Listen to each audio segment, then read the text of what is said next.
Madame, Monsieur, bonsoir. Hier, une voix sage s'est élevée depuis Nice en France lors du sommet L'Afrique pour l'océan. Une voix qui porte l'ambition d'un continent, celle de Sa Majesté le roi Mohamed VI, représenté par son Altesse royale, la princesse Lalla Hasna, aux côtés du président français Emmanuel Macron. Le souverain propose une relecture stratégique du rôle maritime africain articulé autour de 3 axes majeurs. Il y a d'abord l'économie bleue, qui n'est pas un luxe écologique, mais une nécessité stratégique, pour reprendre les termes de Sa Majesté le Roi. Et le Maroc montre l'exemple avec Tanger Med, véritable hub maritime mondial, ou encore les futurs géants comme la Nord-Ouest Med et Dakhla Atlantique. Le Royaume est en train de redessiner de facto sa façade maritime en créant des emplois et de la richesse pour tous. Ensuite, place à la coopération. On ne peut pas penser l'océan seul. Le défi est continental. Il faut gérer ensemble et défendre surtout ensemble les ressources inestimables de ce vaste littoral. C'est dans cette perspective d'ailleurs d'une Afrique maritime assumée que l'initiative Afrique Atlantique prend tout son sens. Le dernier axe de la relecture stratège que le souverain fait du rôle maritime africain, celle d'une effectivité par les synergies atlantiques. Et si cette façade a longtemps été un peu dans le brouillard, le temps est venu pour lever le voile sur les horizons prometteurs de cet espace, d'abord historiquement, géopolitiquement et enfin économiquement hautement stratégique. Pour le débat ce soir, j'ai l'immense plaisir d'accueillir un grand expert de la mer. Il est professeur universitaire à l'Université Mohamed V de Rabat, professeur Miloud Loukili. Bonsoir. Vraiment une joie, un plaisir de vous accueillir sur ce plateau. Et je partage, merci madame. Et un plaisir aussi d'accueillir un autre expert, cette fois en stratégie maritime et en géostratégie. Il s'agit de Taoufik Benjbara. Bonsoir monsieur Benjbara et bienvenue à vous sur ce plateau. Merci, très heureux. Alors avant de commencer l'émission, retour d'abord sur ce message plein de sens adressé hier aux participants de ce sommet L'Afrique pour l'océan, tenu donc à Nice, dans le sud de la France. Professeur Loukili, avant le début de cette émission, vous vous êtes dit ému en tant qu'homme de la mer en écoutant ce message. Pourquoi ? Tout à fait. Le message royal adressé à la 3e conférence des Nations Unies sur les océans, à mon sens, c'est un véritable plaidoyer pour un New Deal afro-atlantique. Sa Majesté le Roi, conscient des atouts que représentent les espaces maritimes et leurs utilisations pour les pays africains, plus particulièrement pour ceux qui, dans les côtes donnent jour sur l'Atlantique, Sa Majesté propose véritablement un aggiornamento, une véritable révolution copernicienne, un nouveau regard sur la mer de la part des pays africains. Hier encore, vous évoquez tout à l'heure la dimension historique, hier encore nos ancêtres appelaient l'Atlantique la mer des ténèbres. Grâce à notre auguste souverain, eh bien, cet espace devient un espace de toutes les promesses. Et c'est pour cela que vous évoquez le New Deal, tout à fait. Référence à Roosevelt, pour faire cette révolution après la Grande Récession, c'est-à-dire que c'est vraiment une révolution pour l'avenir économique et du développement, non seulement des pays de la façade atlantique de l'Afrique, mais pour le reste mais aussi. Surtout pour les pays de l'Interland. Oui. Le Maroc, feu Sa Majesté le roi Hassan II, que Dieu l'ait en sa sainte miséricorde, comparait le Maroc à un arbre dont les racines plongent profondément en Afrique, mais dont le feuillage respire du monde, de l'Europe. Eh bien, les racines marocaines, africaines, eh bien, elles sont là. Oui. Et l'arbre marocain ressource. Il irrigue ses racines en ayant un regard bienveillant, solidaire à l'égard des pays du Sahel, des pays de l'Afrique subsaharienne qui n'ont pas de littoral. Et comme vous le savez, l'Afrique, hélas, détient le plus gros lot des pays enclavés. Et Sa Majesté le Roi, dans son discours de 6 novembre 2023, avait incité les pays africains de l'Atlantique à revoir leurs relations avec cet espace maritime, tout en ayant, bien entendu, en tête l'attention qu'ils devraient accorder à ces pays sans littoral, plus particulièrement du Sahel, qui n'ont pas d'accès à la mer. Oui, alors justement, il s'agit aussi dans ce message, dans cette relecture stratégique de cet espace maritime, il faut d'abord qu'on parle de cette croissance bleue. Croissance bleue et donc économie bleue. En tant qu'expert justement de géostratégie et de stratégie maritime, comment cet espace-là, pourquoi cet espace d'abord est-il important pour le commerce mondial? En fait, le discours de la lettre qu'a adressée Sa Majesté hier, c'est une consécration de la vision du 6 novembre 2023. C'est-à-dire que nous avions assisté ici au Maroc au discours de Sa Majesté sur la vision atlantique. Et hier, c'était une audience mondiale qui recevait le message. Ce qui confirme un peu, non pas plus la volonté du Maroc pour cette partie du monde, mais une appropriation de la tâche dans cette partie du monde. Le terme appropriation, d'ailleurs, a été cité dans la lettre royale, lue par la princesse Lalla Hasna. S'agissant de l'économie bleue, permettez-moi de rappeler juste un chiffre qui est assez simple à retenir pour l'ensemble de vos téléspectateurs. C'est qu'aujourd'hui, l'Afrique compte 1,2 milliard d'habitants. En 2050, l'Afrique comptera 2,5 milliards d'habitants. Et pratiquement 1 milliard sera sur la côte qui nous concerne, c'est la côte atlantique de l'Afrique. Et effectivement, l'économie bleue, elle est essentielle parce qu'il faut promouvoir de l'emploi pour l'ensemble de ces jeunes qui sont en train d'arriver en Afrique et qui seront pratiquement 70% de cette population cible de 2050. Donc les chantiers à faire sont énormes, il faut les lister, il faut y aller un par un. Et c'est une promesse que fait le Maroc pour... je n'allais pas dire ses concitoyens, mais ses frères africains du Sud. Ouais, l'économie bleue est essentielle. Ouais, effectivement. Et comment justement l'économie, comment la coopération maritime de l'Afrique atlantique peut contribuer à stimuler le commerce mondial? Bon, écoutez, actuellement, si vous me permettez, l'ensemble de l'Afrique de l'Ouest compte à peu près 17 ports en eau profonde qui sont conséquents. Et ces ports sont tous pratiquement en saturation. Évidemment, pour 2050, il faut carrément doubler ces ports, doubler une infrastructure logistique à l'arrière, doubler les corridors, créer de nouvelles zones logistiques et puis attirer des investissements à l'instar de ce qu'a fait le Maroc avec l'exemple Promonton-Gemed et ce qui est en train de se passer à Nador-Ouest Med, qui est un duplicata confirmatif de l'expertise marocaine du développement de ces clusters économiques très importants. Nous avons sur Tongemet pratiquement 250 000 postes d'emploi nouveaux qui ont été créés, qui dépassent les objectifs de 150 000 qui étaient annoncés par Simziam Lefray à l'époque. Nador-Ouest Med, je pense que nous allons à quelque chose de beaucoup plus important puisque nous visons tous les tonnages qui se délocalisent de l'Asie et que nous essayons d'attirer dans l'interland de Nador-Ouest Med. Peut-être la même géométrie et la même architecture, peut-être même la même volonté doit être dupliquée dans l'ensemble de ces contrées africaines qui sont pleines d'espoir, pleines de jeunes. Et le Maroc, il a un rôle à jouer.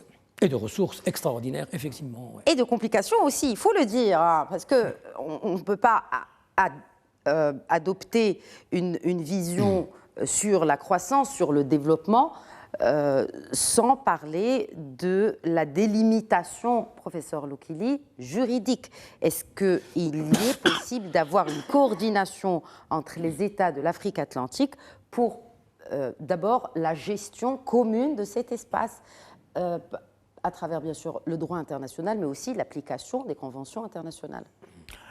Incontestablement, et je pense que Sa Majesté a fait allusion à la dimension sécuritaire dans son message d'hier à Nice. La façade atlantique, plus particulièrement la région du golfe de Guinée. Le golfe de Guinée, cette région, elle connaît pas mal de problèmes. Sur le plan sécurité maritime, piraterie, grande criminalité, pollution, le pillage des ressources, l'INN, la pêche illicite, etc., etc. Et comme l'a si bien dit mon collègue tout à l'heure, quand on jette un coup d'œil sur la mer, il faudrait absolument avoir une vision globalisante, holistique. Et c'est ce que nous invite, à quoi nous invite Sa Majesté. Il faudrait absolument avoir en tête toutes les dimensions. Ces dimensions sont sécuritaires incontestablement, mais il y a eu quand même une architecture qu'il faudrait saluer, c'est l'architecture de Yaoundé sur tout ce qui touche la sécurité maritime, mais il y a encore du travail à faire. Et puis, vous l'avez évoqué tout à l'heure, il y a un problème au niveau des chevauchements des zones sous juridiction nationale. C'est la délimitation des frontières maritimes. Des délimitations. Il y a encore des problèmes de délimitation. C'est une région qui connaît je ne dirais pas de conflits, mais de tensions, de contentieux. Il y a eu la saisine du tribunal de Hambourg sur le droit de la mer. Mais ce qui est très important à relever ici, c'est la démarche marocaine, la posture marocaine. Oui. Et cette démarche, il faudrait l'inscrire dans un discours très fameux de Sa Majesté. C'était en 2022, je pense. 2022, c'était le 7 novembre 2022, à l'occasion de la célébration de la Marche verte. Sa Majesté avait justement mis l'accent sur une chose, c'est que la démarche marocaine est une démarche consensuelle. C'est une démarche qui croit en le compromis et non pas la compromission. C'est une démarche qui s'éloigne autant que faire se peut du diktat. Nous ne voulons pas imposer un diktat, surtout en matière de délimitation. Et c'est pourquoi la sagesse requiert que l'on recourt à des... Comme disait Einstein, l'essentiel, ce n'est pas l'action, mais c'est l'imagination. Il faut faire preuve de beaucoup d'imagination. Et en la matière, je pense que le Maroc peut être un exemple. La coopération sud-sud, égal à égal, win-win, entre les pays de la façade atlantique, notamment dans le domaine de la délimitation, parce que le Maroc, il a une expertise en la matière. Quand on parle de 1,2 million km² d'espace marin pour le Maroc, que signifie cela exactement? Oui, le Maroc a le privilège. Tout à l'heure, en aparté, j'ai évoqué la maritimité du Maroc. Force ici est de rappeler que le Maroc, et vous me permettez cette expression, le Maroc est tri-océanique. Oui. Il est tri-océanique. Il est à la fois méditerranéen, il est atlantique, mais il est gibraltarien. Le détroit de Gibraltar. Alors tout cela permet au Maroc d'avoir un littoral très étendu. Sa Majesté l'a dit hier, un littoral qui dépasse les 3000 km de Saïdia jusqu'à Guira. Et cet espace maritime gratifie le Maroc d'une zone économique, une zone maritime de 200 000 marins au large des côtes marocaines. 200 000 marins, ça représente exactement 1 200 000 km². Nous avons un domaine maritime qui dépasse de loin le domaine terrestre. Et c'est ce qui fait justement jaser les voisins. Et c'est ce positionnement géomaritime qui fait du Maroc un interlocuteur valable sur le plan international dans tout ce qui touche la mer. Tout ce qui touche la mer ne laisse pas le Maroc indifférent. Nous sommes un pays côtier, nous sommes un pays à détroit, nous sommes un pays de pêche, nous sommes un pays qui s'intéresse aux îles. Donc nous sommes imprégnés de la mer de tous les côtés. Exact. Et c'est ce qui a fait d'ailleurs, c'est ce qui a fait dire à l'historien, au célèbre historien marocain Abdel Aroui, le Maroc est une île. Oui. Voilà, le Maroc, il dispose de tous les atouts pour être une puissance maritime. Et c'est ce qu'il est en train d'échafauder progressivement, mais sûrement. Notamment aussi à travers les projets pour une industrie navale made in Morocco, à travers ce port de Dakhla. Il y a beaucoup à dire dans ce sujet. Malheureusement, le temps ne nous permet pas de tout couvrir, mais il y a un point important. Je vais revenir à cette question d'économie bleue. D'abord, le Maroc a lancé sa stratégie d'économie bleue, M. Benjbara.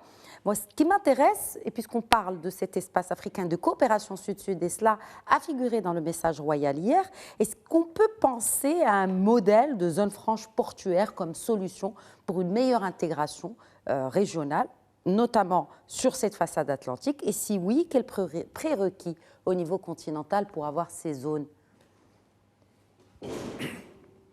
Les zones franches économiques, à l'instar de ce qui s'est passé à Tangemed et ce qui se passe à Nador, effectivement. Oui, c'est la solution qui est requise. Ça me rappelle le modèle de Deng Xiaoping en 1996 pour tous les développements de la Chine et qui a été une immense réussite parce que, il a permis la création de postes de travail pour les millions de Chinois. Ça a été le modèle économique qui a éradiqué la pauvreté de la Chine. Et deuxièmement, ça a permis le upgrading du niveau technologique de la Chine, ce qui se démontre aujourd'hui puisqu'il est devenu une puissance rivale un peu des États-Unis. Bon, je pense que ce modèle pour l'Afrique, à mon sens, il est tout à fait louable et tout à fait souhaitable. Maintenant, mais pour aller beaucoup plus dans ce sens, le Maroc est censé être le leader de la mise en œuvre de cette politique, non pas sur son territoire, mais sur l'ensemble du grand territoire africain. C'est ça, en fait, l'enjeu que nous avons entre les mains. C'est l'enjeu de tous les Marocains à relever. Et permettez-moi de vous dire ma remarque, parce que j'ai pensé beaucoup plus à cette interview, et je pensais quel est le message à délivrer qui est conséquent à la lettre royale. Vous savez, la lettre de Sa Majesté, elle est globalisante. Elle attaque un peu toutes les choses. Et comme a dit Silo Kili, nous sommes épatés par la quintessence de cette lettre qui résume beaucoup plus, qui est au fait une feuille de route pour l'avenir. Mais la feuille de route à réussir serait peut-être, ici au Maroc, de nous préparer à ce défi. Quand vous regardez le paysage maritime marocain aujourd'hui, il est un peu... C'est-à-dire à se préparer à ce défi.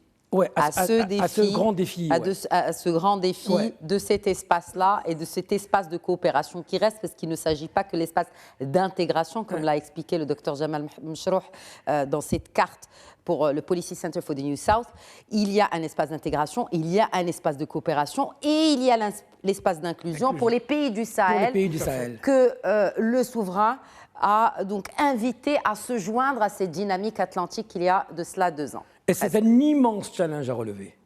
Et ce challenge, il va être relevé, permettez-moi une expression en anglais, we have to act as one. C'est-à-dire qu'il faut regrouper l'ensemble de l'expertise marocaine et l'ensemble des moyens marocains et l'ensemble des institutions marocaines dans une institution qui est capable de prendre en charge cette problématique et la délivrer. Aujourd'hui, elle est multisectorielle. On est en train de parler de plusieurs segments de l'économie, mais pas que. Il y a le juridique, on en parlait tout à l'heure. Il y a l'environnement. Quand on parle d'économie bleue, il faut aussi une gestion durable des ressources. Partagé, parce que les ressources n'ont pas de frontières. Et le projet énergétique qui est conséquent à ça et qui fait partie au fait de la missive de Sa Majesté qui a été rappelée, mais il est rappelé à la scène internationale. On vient avec une solution énergétique et puis je dis qu'il faut agir as one, ça veut dire que l'ensemble des paramètres que nous avons réussi ici au Maroc, il faut les conjuguer en une seule force. Je ne veux pas dire ici qu'il faut reconstituer un ministère de la mer. Ça me rappelle Abdeslam Smélé 82, où la pêche, la marine, le portuaire, le domaine maritime, tout était englobé dans son ministère et qui était une immense réussite de ce ministère d'El Abdeslam Smélé. Je pense qu'aujourd'hui, il est peut-être temps d'une réflexion de ce type-là ici au Maroc. Parce que nous avons beaucoup d'énergie.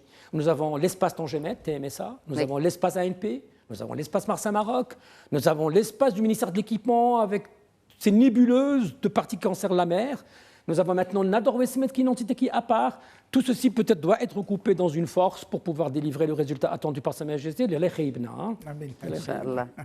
Comment ? Oui, professeur Lokili. Non, je voudrais rebondir sur l'excellente intervention de mon collègue. Oui, en effet, Sa Majesté nous invite à une, comme je le dis tout à l'heure, à une vision globale, holistique. D'ailleurs, le discours